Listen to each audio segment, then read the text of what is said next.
શાંતિ.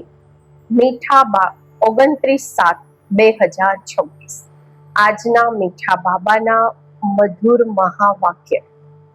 મીઠા બાળકો પોતાના સ્વધર્મમાં સ્થિત થઈ એકબીજા સાથે પ્યારથી એકબીજાને ઓમ શાંતિ કહો.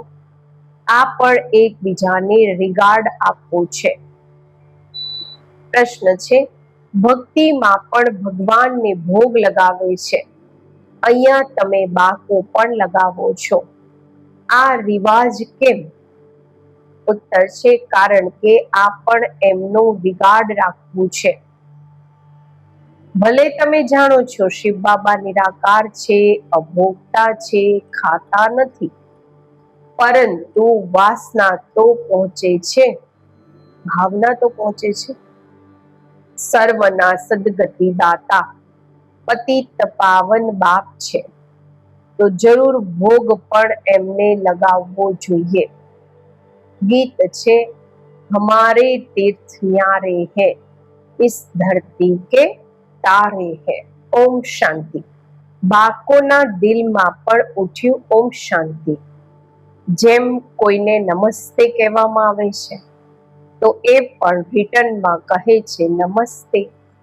અહીંયા બાપે કહ્યું ઓમ શાંતિ, તો બધા બાકો આમની આત્મા સહિત, બ્રહ્મા બાબાની આત્મા સહિત બધાની દિલમાં આવશે ઓમ શાંતિ.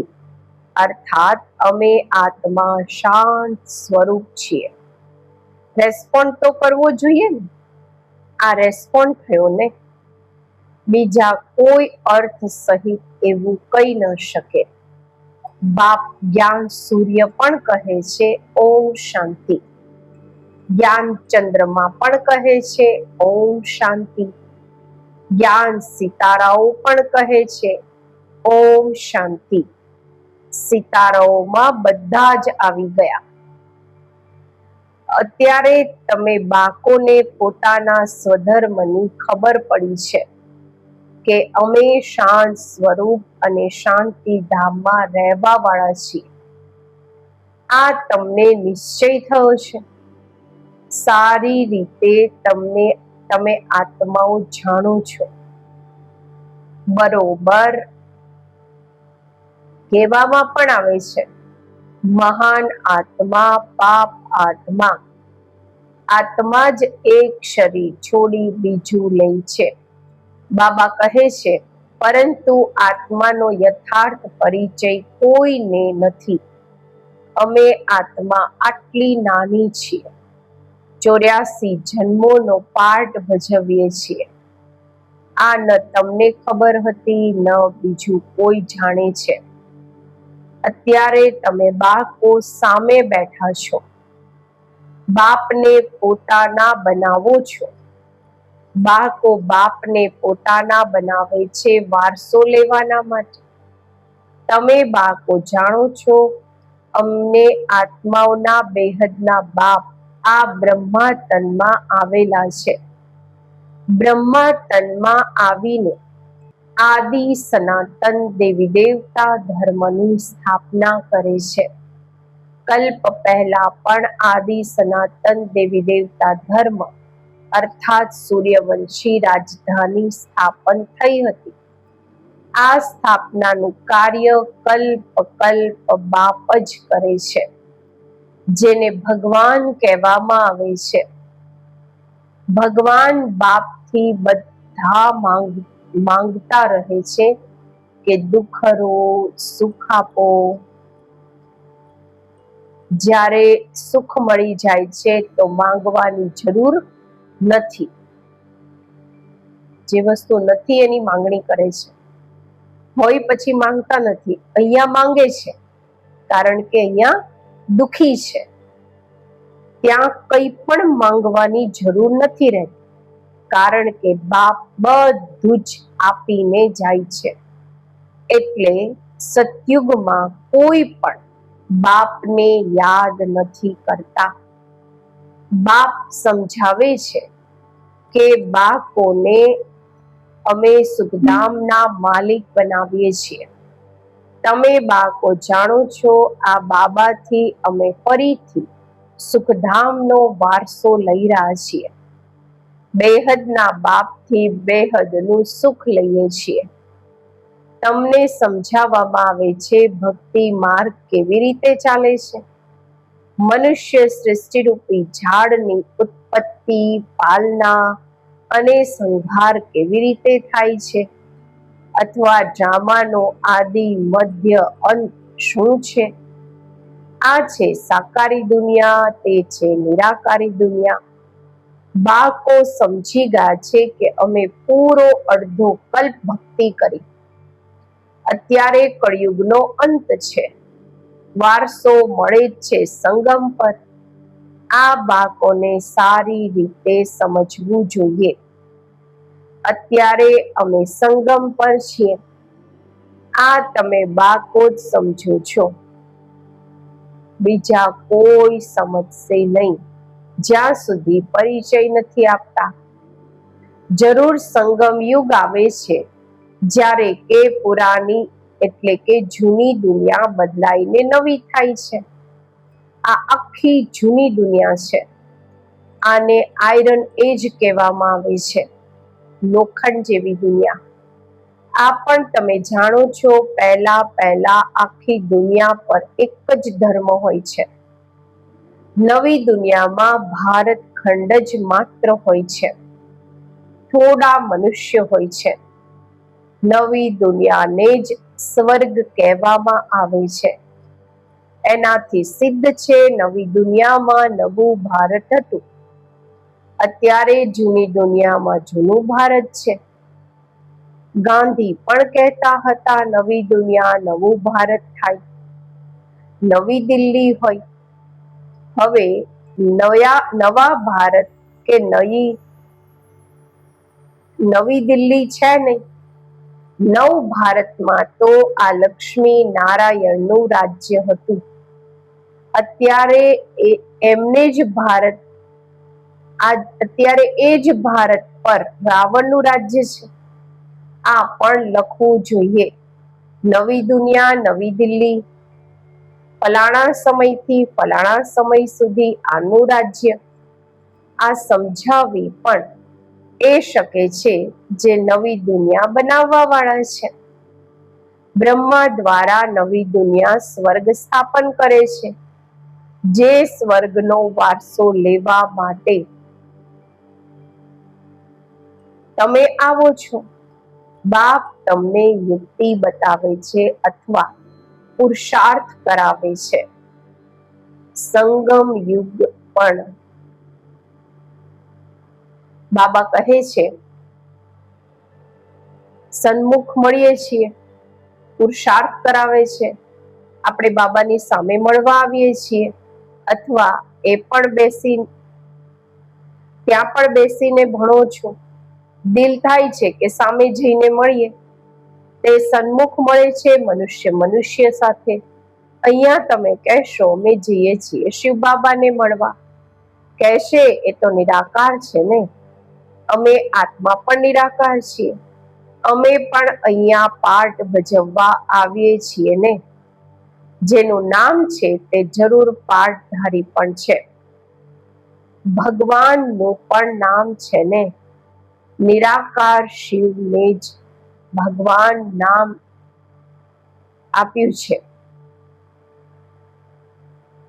એમને પણ ભગવાન જ કહેવામાં આવે છે. બીજા કોઈને ભગવાન નહીં કહેશું. ભગવાન નિરાકાર જ ગાવામાં આવે છે. એમની પૂજા થાય છે. આત્માઓની પૂજા થાય છે. આત્માઓની પણ પૂજા થાય છે. શિવ બાબાની પણ પૂજા થાય છે. રુદ્ર યજ્ઞ રચે છે ને. એ તો માટીના શાલિગ્રામ બનાવે છે. પથ્થરના બનાવવું કે માટીના તોડીને પછી બનાવવા સહજ છે.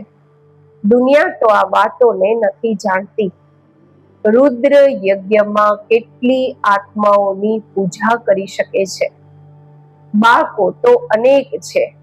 ભક્ત બધા ભગવાનના બાળકો છે. બાપને યાદ કરે છે. બાબાએ સમજાવ્યું છે શિવ બાબા આવે જ ભારતમાં છે. તમે થોડા બાળકો જે એમના મદદગાર, ખુદાઈ ખિદમતગાર બનો છો, એમની જ પૂજા ભક્ત લોકો શાલિગ્રામ બનાવીને કરે છે. યજ્ઞ જે રચે છે એમાં નાનો યજ્ઞ પણ હોય છે, મોટો પણ હોય છે. મોટા સાહુકાર લોકો મોટો યજ્ઞ રચે છે, લાખ લાખ બનાવે છે. નાના યજ્ઞ હશે તો 5-10 હજાર બનાવશે. જેવા જેવા શેઠ એવો યજ્ઞ, અને પછી એટલા શાલિગ્રામ બનાવે છે. એક શિવ બાકી શાલિગ્રામ બનાવે છે, પછી એટલા બ્રાહ્મણ પણ જોઈએ. ઘણાએ યજ્ઞ જોયો હશે, તમે જાણો છો. બાબા આપણા બાળકોની સેવા કરે છે, અમે પછી બીજાની સેવા કરીએ છીએ, એટલે પૂજા થાય છે. તમે અત્યારે પૂજ્ય બનો છો. આત્મા કહે છે, બાબા તમે તો હંમેશા પૂજ્ય છો, અમને પણ પૂજ્ય બનાવી રહ્યા છો. તમે પૂજ્ય આત્મા શરીર લેશો તો કહેશે પૂજ્ય દેવી દેવતાઓ. આત્મા જ પૂજ્ય અથવા પૂજારી બને છે. બાપ આવે પણ છે એક જ વાર, પછી ક્યારેય બાપ આત્માઓને ભણાવે આ થતું જ નથી. આત્મા જ સાંભળે છે. જેમ આત્મા શરીર દ્વારા સાંભળે છે, એમ પરમ પિતા પરમાત્મા સુપ્રીમ આત્મા પણ શરીરનો આધાર લઈ આમના દ્વારા સંભળાવે છે, બ્રહ્મા બાબા દ્વારા. આમના દ્વારા તમને રાજયોગ શીખવે છે. એમને પોતાનું શરીર તો છે નહીં. બ્રહ્મા વિષ્ણુ શંકરનું પણ પોતાનું સૂક્ષ્મ શરીર છે. અહીંયા તો બધાનું પોતાનું શરીર છે. આ છે જ સાકારી દુનિયા. શિવ બાબા છે નિરાકાર. તે જ્ઞાનના સાગર, સુખના સાગર, પ્યારના પણ સાગર છે. તે આવીને બધાને પતિતથી પાવન બનાવે છે. આમાં પ્રેરણાની કોઈ વાત નથી. મારે જો પ્રેરણાથી પાવન બનાવવાનું હોય તો પછી અહીંયા આવીને રથ લેવાની શું જરૂર છે? શિવના મંદિરમાં આગળ બળદ રાખે છે. મનુષ્યોની બુદ્ધિ બિલકુલ જ પથ્થર બુદ્ધિ હોવાને કારણે કંઈ પણ સમજતા નથી. બળદ શિવની આગળ કેમ રાખ્યો છે? ગૌશાળા નામ સાંભળ્યું છે તો બેલ બળદ રાખી દીધો છે. હવે બળદ પર કોઈએ સવારી કરી? શ્રી કૃષ્ણની આત્મા તો સતયુગમાં હોય છે. એમને શું પડી છે જે જાનવરમાં આવીને બેસશે? કંઈ પણ સમજતા નથી. દ્રૌપદી પણ એક થોડી હતી, અનેક છે જે બોલાવે છે. એમણે તો એક નાટક બનાવી દીધું છે કે શ્રી કૃષ્ણ સાડીઓ આપતા જાય છે, અર્થ કંઈ નથી સમજતા. અત્યારે તમે બાળકો સમજો છો, અમને 21 જન્મના માટે નંગન નથી થવાનું. ક્યાંની વાત ક્યાં લઈ ગયા છે? ભક્તિ માર્ગની અથાગ કહાનીઓ છે. કહે છે આ કથા વગેરે બધી અનાદિ છે. પુનર્જન્મ લેતા સાંભળતા આવ્યા છીએ. અનાદિ પણ ક્યારથી શરૂ થઈ કંઈ ખબર નથી. આ પણ ખબર નથી કે શ્રાવણ રાજ્ય ક્યારથી શરૂ થાય છે. એનું કોઈ વર્ણન નથી. તમે કેટલી સેવા કરો છો. તે સૂર્ય, ચાંદ, તારાઓ વગેરે તો છે જ છે. સતયુગમાં પણ છે તો અત્યારે પણ છે.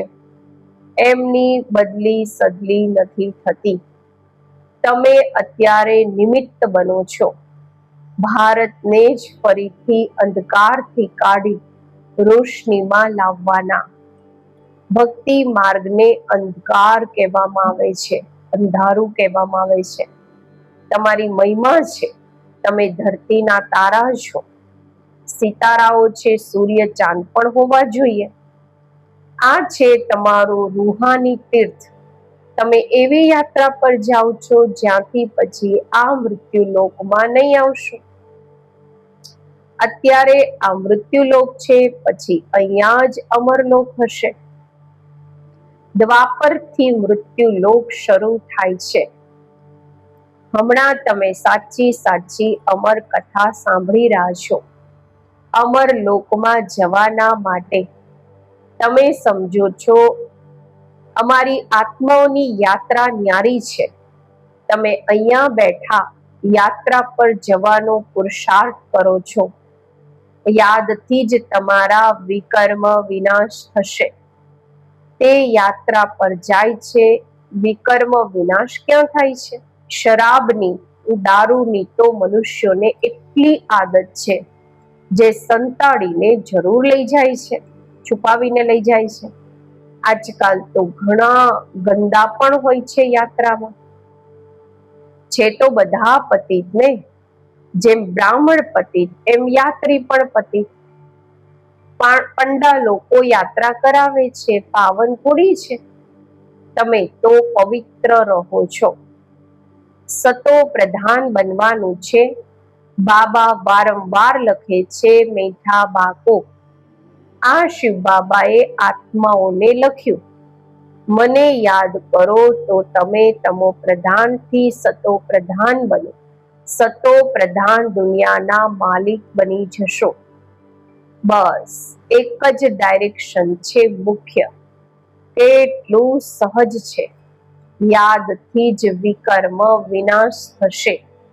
યાદ નહીં કરશો તો વિકર્મ નહીં વિનાશ થશે. પછી સજાઓ ખાશો. બાબા તો કહે છે તમે ક્યાંય પણ જાઓ, કમાઈ કરી શકો છો. ઉઠો, બેઠો, ખાઓ, માત્ર બાપને યાદ કરો. તમારી કમાઈ છે. બાળકોના માટે તો વધારે જ સહજ છે. આમાં કોઈ અટેન્શન વગેરેની વાત નથી. શ્રીનાથના મંદિરમાં શ્રીનાથની યાદમાં બેસો છો. ભોગ લાગે છે તો પથ્થરની મૂર્તિને. ભોગ પણ કોને લગાવવો જોઈએ? અધિકારી તો એક જ શિવ બાબા છે. સર્વના સદગતિ દાતા પતિત પાવન છે. બાપ કહે છે હું સ્વીકાર જ નથી કરતો. તમે મારા ઉપર દૂધ પણ પાણી વાળું ચડાવો છો, આ ભોગ લગાવો છો. કેમ? હું તો નિરાકાર ભોગતા છું. મારી શું પૂજા કરો છો? મારી આગળ ભોગ રાખશે, પરંતુ ભક્તોએ ભોગ લગાવ્યો, એમણે જ વેચીને ખાધો. તમે જાણો છો શિવ બાબાને ભોગ તો જરૂર લગાવવાનો છે, પછી વેચીને તમે ખાઓ છો.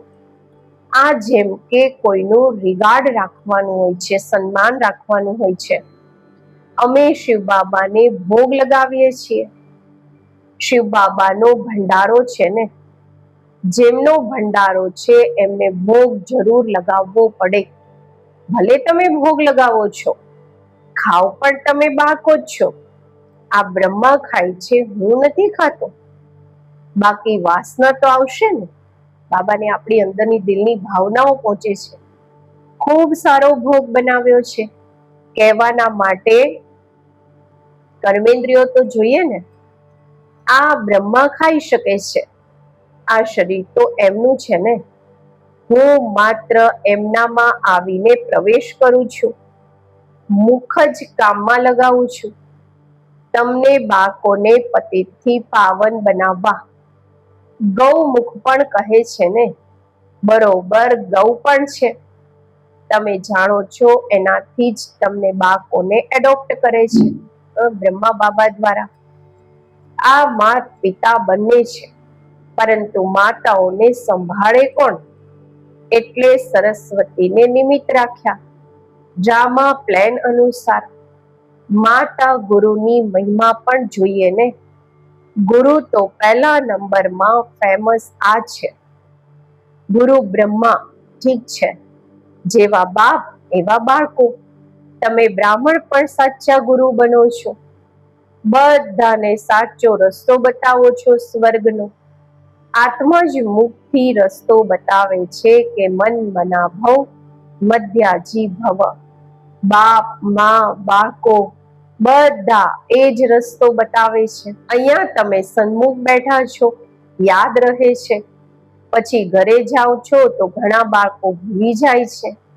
અહીંયા આનંદ આવે છે, બાબા પાસે આવે છે.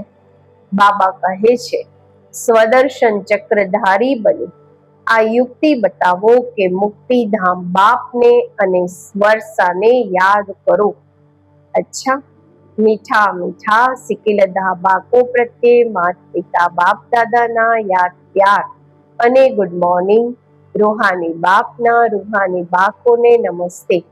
આપણે રૂહાની બાકોના રૂહાની બાપને નમસ્તે. ધારણા માટે મુખ્ય સાર પહેલું છે, આપસમાં એકબીજાને કે બાપને યથાર્થ રિગાર્ડ આપવાનું છે. બાપ ભલે અભોગતા છે, પરંતુ જેમના ભંડારાથી પાલના થાય છે એમને પહેલા સ્વીકાર જરૂર કરાવવાનું છે. બીજું, પૂજનીય બનવાના માટે ખુદાઈ ખિદમતગાર એટલે બાબાના મદદગાર બનવાનું છે. બાપની સાથે સેવામાં મદદગાર બનવાનું છે. જ્યારે આત્મા અને શરીર બંને પાવન હશે ત્યારે પૂજા થશે. આજનું વરદાન, પોતાના પ્રત્યે કે સર્વ આત્માઓના પ્રત્યે લોફુલ બનવા વાળા, લો મેકર, કાયદો બનાવવા વાળા એ જ ન્યૂ વર્લ્ડ મેકર ભવ. બાબાએ કહ્યું છે, જે સ્વયં પ્રત્યે લોફુલ બને છે, પોતે કાયદા પ્રમાણે ચાલે છે, એ જ બીજાના પ્રત્યે પણ લોફુલ બની શકે છે. જે સ્વયં લોને બ્રેક કરે છે, કાયદો તોડે છે, તે બીજાની ઉપર લો નથી ચલાવી શકતા. એટલે પોતે પોતાને જુઓ કે સવારથી રાત સુધી મનસા સંકલ્પમાં, વાણીમાં, કર્મમાં, સંપર્ક કે એકબીજાને સહયોગ આપવામાં કે સેવામાં ક્યાંય પણ લો બ્રેક તો નથી થતો. જે લો મેકર છે તે લો બ્રેકર નથી બની શકતા. જે આ સમયે લો મેકર બને છે એ જ peace maker, new world maker બની જાય છે. શાંતિ સ્થાપન કરવા વાળા, નવી દુનિયા સ્થાપન કરવા વાળા બની જાય છે. સ્લોગન છે, કર્મ કરતા કર્મના સારા કે ખરાબ પ્રભાવમાં ન આવવું જ કર્માતીત બનવું છે. અવ્યક્ત ઇશારા, જ્વાળા સ્વરૂપ સ્થિતિમાં રહી શક્તિશાળી યાદનો અનુભવ કરો. જ્વાળા રૂપ સ્વરૂપ યાદના માટે મન અને બુદ્ધિ બંનેને એક તો પાવરફુલ બ્રેક જોઈએ અને વાળવાની પણ શક્તિ જોઈએ. એનાથી બુદ્ધિની શક્તિ કે કોઈ પણ એનર્જી વેસ્ટ ન થઈ જમા થતી જશે. જેટલી જમા થશે એટલી જ પરખવાની, નિર્ણય કરવાની શક્તિ વધશે. એના માટે હવે સંકલ્પોના વિસ્તારને બંધ કરતા જાઓ, એટલે કે સમેટવાની શક્તિને ધારણ કરો. ઓમ શાંતિ.